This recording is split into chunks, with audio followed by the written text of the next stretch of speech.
ఎన్ని స్టెమ్స్ పెడితే అన్ని చక్కగా మనకి గ్రో అయిపోయిందండి. మనము ఇలా కవర్స్ నేను పైన ఎందుకు పెడుతున్నానంటే ఇప్పుడు సమ్మర్ కాబట్టి మాయిశ్చర్ ఉండాలి. అంటే వేడికి అవి డల్ అయిపోతాయనే ఉద్దేశంతో ఇలా కవర్ పెట్టేసి 10 డేస్‌కి ఒకసారి ఓపెన్ చేసి కొద్దిగా వాటర్ చేస్తూ ఉంటానండి. మనం మళ్ళీ గట్టిగా లాక్ చేసేస్తున్నాం. దారం కట్టడం ఇలా చేస్తున్నాం కాబట్టి లోపల తేమ అనేది అలాగే ఉంటుంది. సో, ఈ సమ్మర్‌లో వీటిని సర్వైవ్ చేసుకోవాలి కాబట్టి నేను మళ్ళీ వీటికి బాగా టైట్‌గా కవర్ కట్టేసి 10 డేస్‌కి ఒకసారి ఓపెన్ చేసి కొద్దిగా నీళ్ళు పోస్తున్నాను.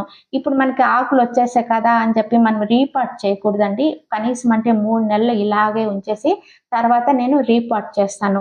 ఇంత చిన్న పాట్‌లో నుంచి ఇంకొంచెం పెద్ద సైజు పాట్‌లోకి దీన్ని చేంజ్ చేస్తాను. అలాగే నేను సాఫ్ట్ వాటర్‌ని కూడా ఒక్కొక్కసారి ఇస్తూ ఉంటానండి. మట్టి ద్వారా ఏదైనా ఇబ్బంది వస్తుంది అని ఈ మొక్కలకి అప్పుడప్పుడు కొద్దిగా సాఫ్ట్ అని కలిపేసి ఇలా మొక్కలకి ఇచ్చేస్తూ ఉంటాను. సో, మళ్ళీ వీటికి నేను కవర్స్ అన్నీ కప్పేస్తున్నానండి.